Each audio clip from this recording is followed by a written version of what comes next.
Bonjour bien-aimés, vous êtes sur votre site 1J4 Cadence Info Promo produit par Paty Libondas. Je suis votre servante Sandrine Bala, présentatrice et chantre de l'Éternel. D'abord, j'aimerais vous remercier pour vos j'aime et pour vos partages, pour vos encouragements que vous faites sur Facebook et sur YouTube. Que le Seigneur vous bénisse. Aujourd'hui, j'ai le plaisir de vous présenter le frère Prince Kouka. Il est serviteur de l'Éternel, il exerce son ministère à Chartres et nous allons lui poser certaines questions concernant donc l'Église. Que se passe-t-il dans les églises? Quelles sont les difficultés que rencontrent les pasteurs? Quelles sont les difficultés que rencontrent également les enfants de Dieu? Donc nous allons parler à notre frère Kakou, il va nous répondre sur certains points afin d'éclaircir le peuple de Dieu. Bonjour mon frère Prince. Bonjour ma sœur Sandrine. Comment allez-vous? J'ai appris que vous étiez dans une veillée cette nuit. Oui, je reviens de la veillée, le Seigneur nous a fait grâce et tout s'est bien passé par la grâce du Seigneur. D'accord, vous avez partagé quoi sans être indiscrète? Nous avons partagé sur Matthieu chapitre 7, à partir du verset 7, que l'on dit « Cherchez, vous trouverez, frappez, on vous ouvrira, demandez, on vous donnera ». D'accord, justement par rapport à ce sujet, ça tombe bien, parce que la question que j'aurais à vous poser, ça serait par rapport aux églises. Que se passe-t-il dans les églises? Les enfants de Dieu sont ballottés par-ci par-là. Les pasteurs font des miracles de toutes sortes. Et je ne vais pas vous mentir que moi aussi j'ai suivi les miracles. Mais est-ce que ce sont les miracles qui nous sauvent? Merci ma soeur Sandrine. Je voudrais éclaircir au peuple du Seigneur que nous vivons dans les derniers jours, dans les derniers temps où les jours sont devenus difficiles. Mais nous ne devons pas suivre les miracles car la Bible déclare dans Matthieu au chapitre 7, Matthieu 7 à partir du verset 21, la Bible déclare que ceux qui me disent Seigneur, Seigneur, tous ne rentrera pas tous dans le royaume des cieux. Mais celui-là seul qui fait ma volonté de mon Père qui est dans les cieux. Alors nous constatons que qu'est-ce que d'abord une église? Une église n'est pas un bâtiment quelconque, bâti par des hommes, car Dieu dit dans Actes des Apôtres au chapitre 17, verset 24, que Dieu n'habite pas dans les maisons faites par des hommes. Mais l'église est avant tout un peuple mis à part, un peuple qui ont entendu l'appel du Seigneur et qui ont écouté l'appel de Dieu. Ils sont venus pour pouvoir adorer. Donc, un ensemble des humains ou encore des personnes qui constituent l'église. Alors, lorsque nous constituons l'église et tant que nous devenons un temple du Seigneur, nous devons maintenant vivre selon la révélation de la parole et non ce que les hommes nous disent, parce qu'il est écrit que dans la Bible que plusieurs viendront en mon nom, ils feront plusieurs miracles, mais ne vous laissez pas séduire. Raison pour laquelle je annonce à ce jour que le peuple de Dieu de ne pas être séduit par ces miracles. Pas parce que les miracles aujourd'hui, c'est un instrument que les hommes ont en train d'utiliser afin de pouvoir séduire, égarer certains enfants de Dieu pour ne pas aller au ciel. Disons cela. Frère Prince, ça veut dire que si je suis malade, j'ai un membre de la famille qui est infirme, doit-on laisser cette infirmité de côté pour suivre Jésus-Christ ou bien doit-on chercher la délivrance, la guérison? Dieu promet les miracles. Dieu a parlé à ses apôtres que dans le Marc chapitre 16, que voici les miracles qui accompagneront ceux qui auront cru à mon nom. Ils chasseront les démons, ils poseraient les mains aux malades, les malades seront guéris. Donc c'est Dieu qui donne la guérison et non des hommes. Dieu agit travaille au travers des hommes. Mais lorsque nous sommes malades, lorsque nous cherchons d'abord le Seigneur, nous devons avoir foi en Dieu. Parce que c'est la foi qui sauve, ce n'est pas les hommes. Donc c'est la foi qui sauve. Nous avons vu que pendant l'époque de Jésus, toutes les personnes que Jésus guérissait, il disait que ta foi t'a sauvé. Donc raison pour laquelle lorsque nous partons à l'église, nous devons d'abord avoir foi à la parole du Seigneur. C'est cette parole qui nous libère, car il a dit j'ai envoyé la parole les a guéris. Donc la Bible, lorsque nous croyons d'abord profondément à la parole qui est le Seigneur Jésus, c'est alors que cette parole va nous délivrer. Donc juste à travers la foi, on peut être guéri. Donc on n'a pas besoin que quelqu'un nous impose les mains, on peut être guéri directement à travers la foi que nous avons envers notre Dieu. C'est ce que vous dites, mais dans la réalité, même quand on a la foi, la personne elle a toujours l'infirmité. Donc que pensez-vous de ça? Est-ce que notre Dieu est limité? Non, Dieu n'est pas illimité. Dieu agit en temps convenable. Nous savons que toutes les personnes qui ont été guéries dans la Bible, ils avaient cru à la parole du Seigneur, parce que c'est la parole qui sauve et non les hommes. Parce que la Bible déclare la définition de la foi selon Hébreux 11. La Bible déclare que la foi est la ferme assurance des choses qu'on espère et la démonstration de celles qu'on ne voit pas. Nous devons d'abord attendre la guérison, croire déjà à la guérison avant qu'elle soit en nous, parce que Dieu agit d'une manière ou d'une autre. Raison pour laquelle lorsque nous sommes malades, nous devons fixer nos regards vers le Seigneur. C'est lui qui nous apportera la guérison. Parce que Jésus-Christ est mort personnellement pour nous, afin que nous puissions recevoir cette guérison. D'accord, mon frère Prince. La femme qui avait la perte de sang pendant 12 ans ou 18 ans, je pense, et cette femme-là, elle a touché le pan de la robe de Jésus.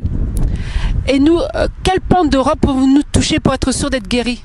Le pan de l'habit qui représentait le bout du vêtement que la femme avait touché, c'est toucher le cœur de Dieu, de Jésus. Donc nous devons avoir la foi en Seigneur, donc aller dans la profondeur avec un cœur sincère. Parce que la Bible déclare que Dieu est esprit et ceux qui doivent l'adorer en esprit et en vérité. Lorsque nous allons avoir un cœur sincère vis-à-vis du Seigneur et nous partons avec un cœur libre vis-à-vis de Dieu, c'est alors là où nous serons libérés, où nous serons guéris par nos infirmités. Parce que lorsque nous nous camouflons, lorsque nous gardons une culpabilité en nous, ça sera difficile que nous puissions avoir la guérison de la part du Seigneur.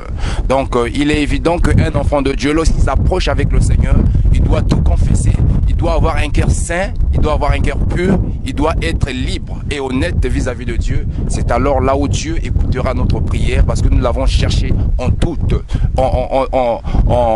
vérité. Parce qu'il a dit, si vous me cherchez de tout votre cœur, je me laisserai trouver par vous, lui dit l'Éternel. Voilà pourquoi cette femme avait cherché le Seigneur en tout son cœur. Voilà pourquoi le Jésus-Christ l'avait visité. Très bien, mon frère Koukas. Cela signifie donc que le péché empêche la guérison? Tout à fait. Il est écrit dans Ésaïe 59, verset 2, que la main de l'Éternel n'est pas trop courte pour agir, son oreille n'est pas trop dure pour entendre, mais c'est son péché qui met une séparation entre lui et nous. Donc voilà pourquoi lorsque nous avons une culpabilité, nous avons un péché, cela c'est une barrière, un blocus qui nous empêche que Dieu écoute nos prières. Et que cela devient une barrière que nous ne devons pas recevoir de la guérison, parce que nos prières deviennent comme une abomination.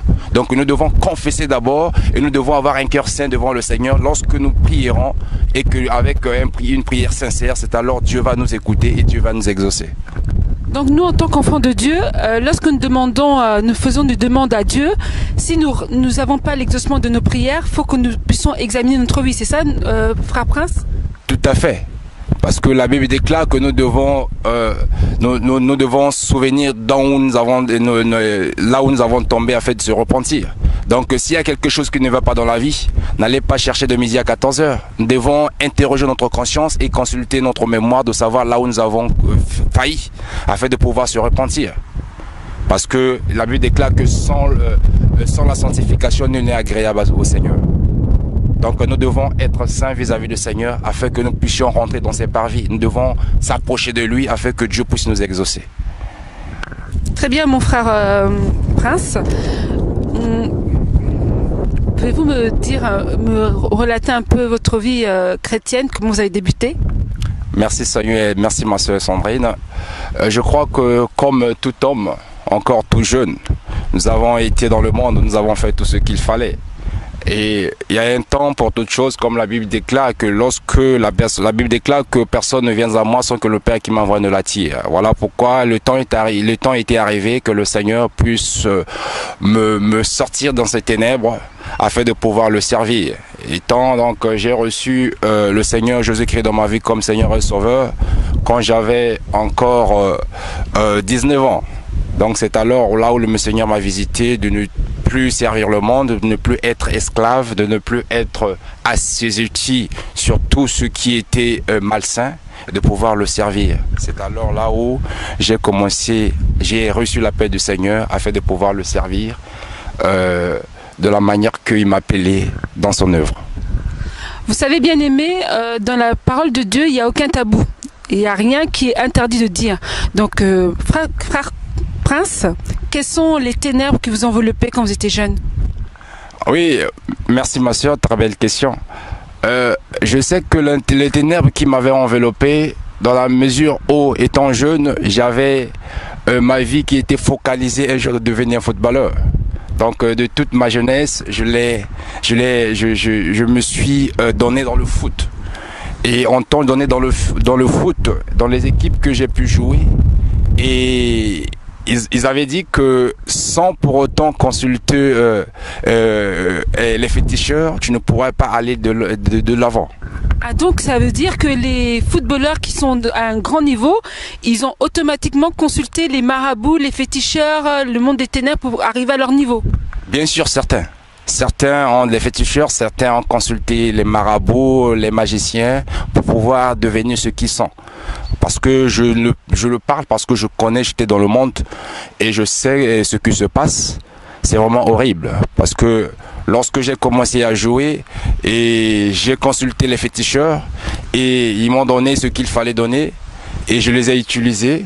Mais à un moment donné, quand je suis allé dans une équipe où cette équipe était une équipe qui jouait avec la foi du Seigneur, à la première de fois, lorsque je suis arrivé dans cette équipe, ils m'ont dit, et toutes les personnes qui ont le gris-gris, c'est mieux de les laisser parce que ici nous ne croyons pas aux fétiches. Nous croyons à la foi du Seigneur. Et j'ai insisté, ils ont dit que toutes les personnes qui insistent, ils auront leur retour. Et lorsque je suis arrivé dans cette équipe, j'ai commencé à m'entraîner. J'avais toujours ce petit gris avec moi.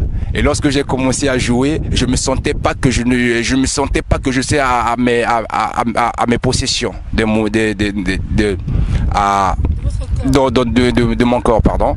Donc à la fin je me suis révolté. Je me suis dit réellement que le Seigneur est vivant. Donc je suis allé, j'ai abandonné tout ce que je faisais et j'ai commencé à croire au Seigneur et recevoir le Seigneur. C'est alors où j'ai commencé à jouer sans pour autant croire aux fétiches, parce que Jésus-Christ que nous servons, il est vivant. Votre témoignage, frère Prince, va édifier beaucoup de personnes. Moi, je dis tout le temps que il faut être sincère avec Dieu, faut être clair avec son prochain, pour que son prochain puisse se retirer du mal et pour pouvoir avancer. Quel est ce petit gris-gris que vous aviez, mon frère Prince?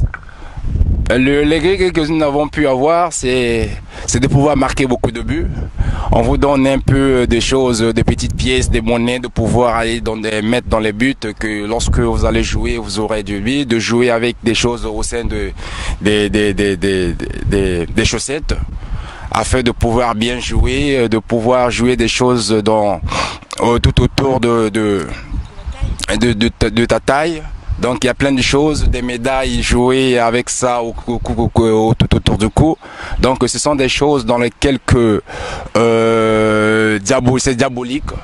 Étant enfant de Dieu, que nous devons révolter à cela, parce que Jésus-Christ est venu nous affranchir de la liberté.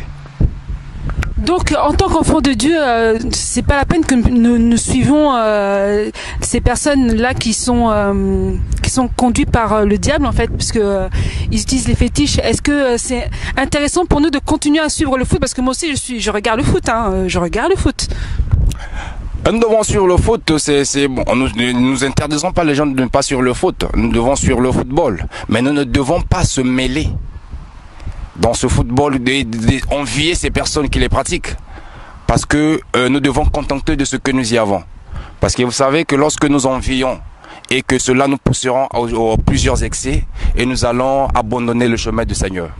Raison pour laquelle j'annonce au peuple de Dieu qui suivait le foot de continuer à suivre, ne pas vraiment rentrer dedans, parce que c'est un monde qui est un monde mystique. Et j'ai remarqué que on a tous remarqué hein, que les joueurs de foot, dès qu'ils marquent un but, ils font les signes de deux doigts là. Donc ça veut dire quoi? Bon, c'est de se prosterner devant leur maître. Donc il y a plusieurs, il y a plusieurs sortes disons de culte qui rend vis-à-vis de la récompense qui leur a été donnée, vis-à-vis de la mission qui leur a été donnée. Donc à chaque fois que tu dois honorer tes dieux, lorsque tu as réalisé quelque chose qui était devenu qui sortait de sa part. Donc on vous envoie dans les cimetières, on vous envoie faire les insectes, commettre les adultères, faites tout ce qu'il faut pour pouvoir honorer leur culte. D'accord. Passons dans notre sujet. Comment nous, en tant qu'enfants de Dieu, pouvons-nous honorer notre Dieu? Nous devons honorer notre Dieu au travers notre adoration, notre louange, donc avoir un cœur sincère vis-à-vis du Seigneur, car la Bible déclare dans Jean 4 au verset 23 à 24 que l'heure vient où les déjà venus, où les vrais adorateurs adoreront le Père en esprit et en vérité, car ce sont là les adorateurs que le Père demande et cherche. Donc Dieu est esprit et que tous ceux qui doivent l'adorer doivent l'adorer en esprit et en vérité. Donc lorsque nous pressons devant le Seigneur, nous devons adorer le Seigneur. Tout ce qui est à nous doivent adorer le Seigneur. Notre comportement, notre conduite, notre habillement, notre façon de faire, notre façon de vivre doit adorer le Seigneur. Voilà pourquoi David avait dit dans Psaume 103 à partir du verset 1 que mon âme bénit l'Éternel et tout ce qui est à moi bénit son Saint-Nom. Donc tout ce qui était à lui. Donc que ça soit ses membres, que ça soit sa façon d'y être, que ça soit son cœur. Donc tout ce qui était à lui devait bénir le Seigneur. Donc étant enfants de Dieu, nous devons nous sanctifier vis-à-vis du Seigneur pour pouvoir l'adorer et de consacrer nos vies comme étant une offrande qui lui sera agréable, comme a dit dans Romains. Merci mon frère Prince. Nous sommes toujours sur 1J4 Cadence Info Promo dans votre rubrique de 1J4 pour Jésus. Frère Kouka, est-ce que c'est le nombre de personnes dans l'église qui font que Dieu écoute nos prières? Est-ce que c'est parce que pendant l'adoration, nous sommes tous à genoux, nous avons tous les mains levées, que Dieu est là?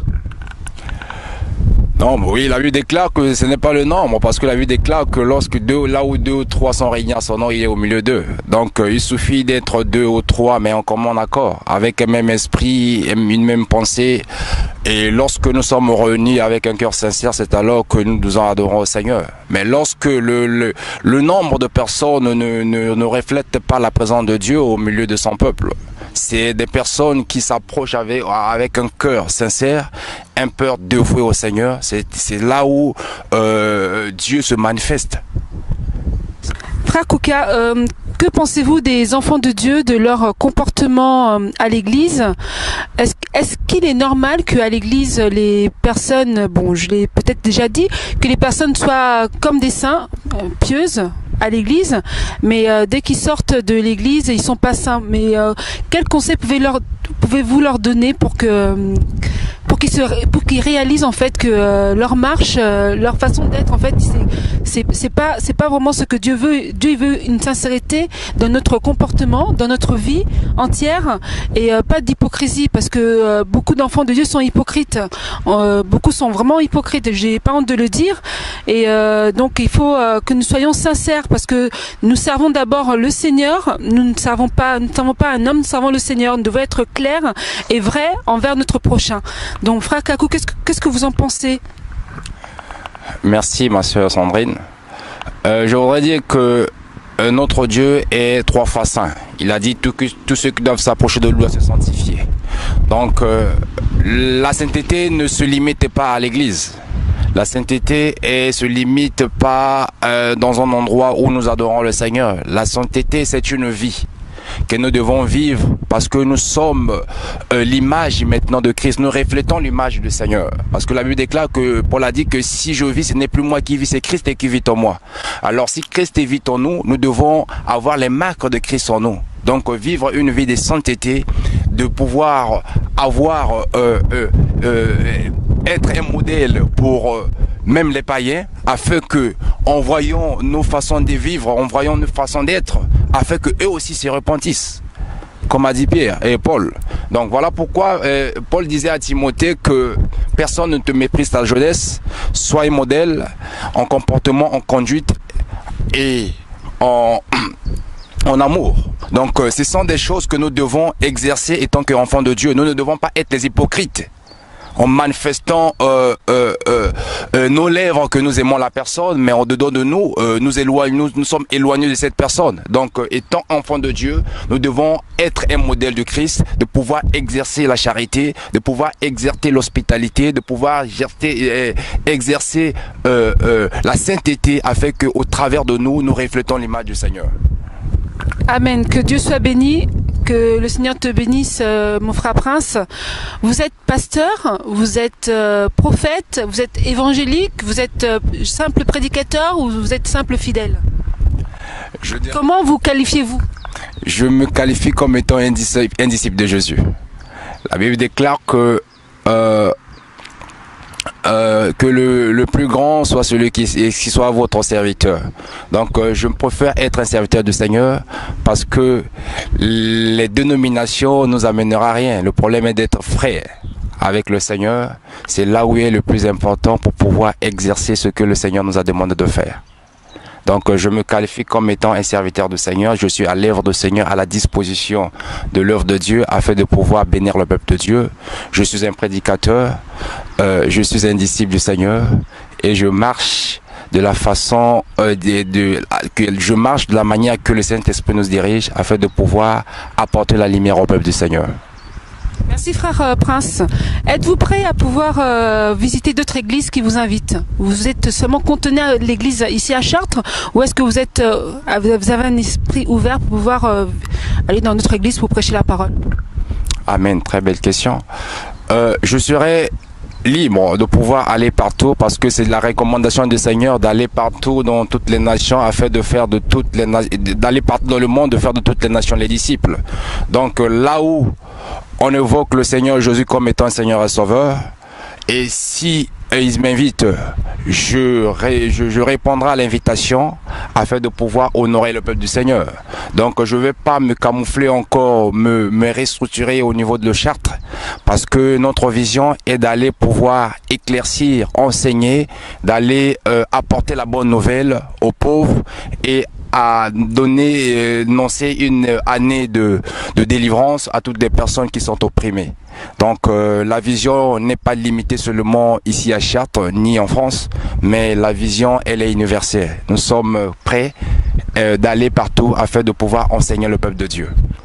D'accord, frère Prince, qu'est-ce qui vous choque dans les églises? Qu'est-ce qui vous choque le plus?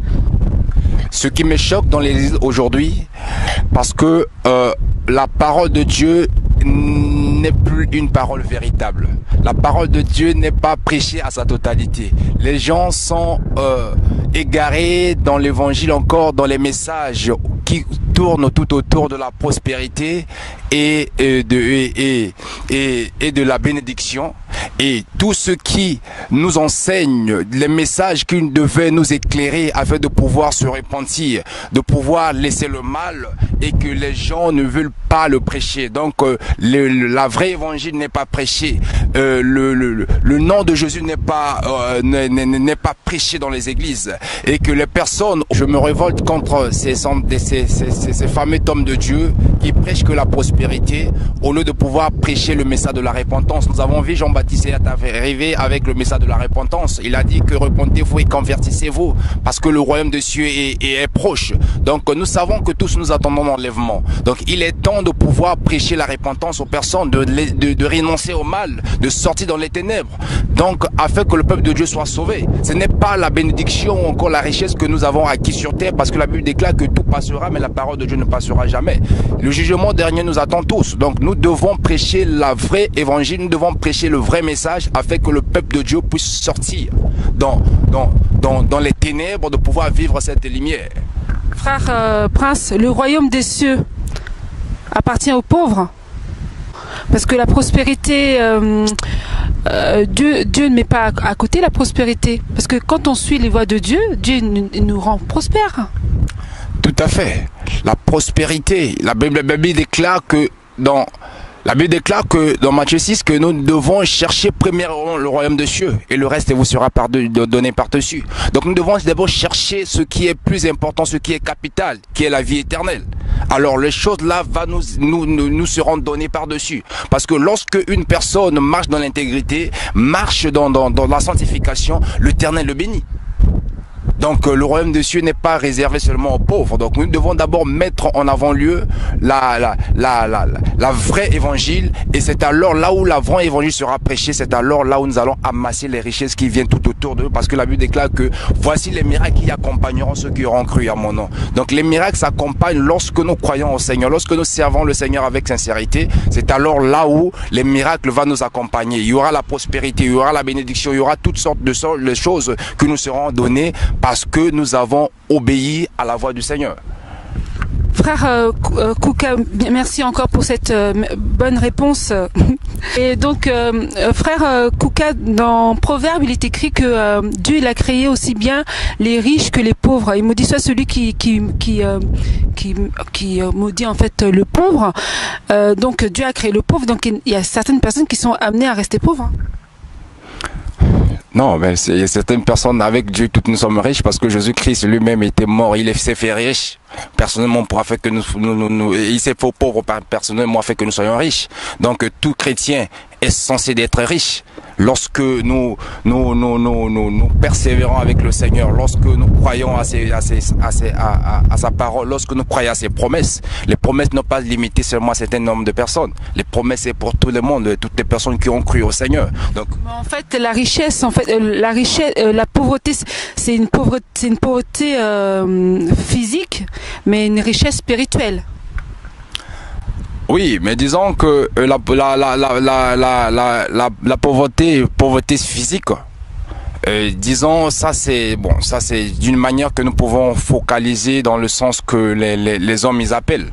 Parce que lorsque nous parlons de la richesse, nous parlons la belle richesse, c'est lorsque nous avons la paix au Seigneur, nous avons la joie. Parce que la Bible déclare que la vie n'est pas seulement le matériel ou encore le pain ou encore à boire ou encore les vêtements. Mais la vie est la paix, la joie qui donne le Saint-Esprit. Donc lorsque nous sommes dans la joie, la paix du cœur, c'est là où nous avons la richesse spirituelle comme vous venez de le dire. Donc c'est plus important. Voilà, il y a beaucoup de personnes qui ont la richesse, la richesse physique. Il y a beaucoup de personnes qui sont riches, mais ils n'ont pas la paix du cœur. Mais lorsque nous avons le Seigneur, nous devons être contentés de ce que nous y avons, mais nous avons la paix du Seigneur avec nous. Nous avons la joie, nous avons la paix qui donne le Saint-Esprit. C'est alors que nous serons plus heureux. Désolé pour vous, nous sommes arrivés à la fin et je demande encore à notre frère Prince de nous dire un mot ou bien de remercier les personnes qui vous regardent là présent. Je voudrais remercier d'abord NJK Cadence Info Promo de m'avoir accordé cette opportunité de pouvoir parler de la part du Seigneur. Je sais que nous devons soutenir toutes les personnes qui ont une bonne initiative de pouvoir éclairer le monde du Seigneur, qui est en train de passer des moments les plus misérables de l'ère humaine. Mais nous devons maintenant, au travers ces moyens, ces supports, que de pouvoir éclairer et pouvoir faire éclairer le message du Seigneur, véhiculer le message du Seigneur partout dans le monde. Je me remercie et je bénis mon frère Paty, le producteur de cette émission, ma sœur Sandrine qui m'a fait confiance d'être parmi vous. Donc je remercie toute l'assemblée adorant l'Éternel de Chartres, à savoir le pasteur José David, sa femme maman Sylvie, notre bien-aimé Claude, et sans oublier ma chère épouse maman Juliana et ma fille Graciane. Je remercie tous les départements de l'église adorant l'Éternel, des papas et des mamans, et que le Seigneur vous bénisse et que gardons toujours ce zèle que nous anime, gardons toujours cette sainteté, cette volonté de servir le Seigneur avec crainte et tremblement, et que nous croyons que le Seigneur va nous amener très loin de la manière que ça va même dépasser l'entendement des gens, afin que nous puissions voir la main de Dieu dans cette ville de Chartres. Mon souhait est que le peuple de Dieu de Chartres soit béni et puisse sortir dans les ténèbres pour pouvoir apporter la lumière, parce que vivre dans la lumière, parce que la Bible déclare dans Jean 8 à partir du verset 12 que Jésus-Christ est la lumière du monde, et que celui qui le suit ne marchera plus dans les ténèbres, mais il aura la lumière de vie. Voilà pourquoi notre souhait est que tout le peuple de Chartres puisse sortir des ténèbres et de vivre dans la lumière. Merci, vous avez suivi notre rubrique 1J4 pour Jésus et je remercie Paty Libondas qui est le producteur aussi de cette émission. Je remercie Irène Kiwa, je remercie Love qui est au Maroc, je remercie Papa Bekoma, la sœur Joujou, ma bébé à Luanda, je remercie Carnel Bafiba, je remercie Ati, ma cousine tendre, je remercie beaucoup de gens. Bon, Tichou aussi, je t'ai pas oublié, et je remercie aussi Rachel et Adou, que le nom de Dieu soit béni, et à très bientôt. Au revoir.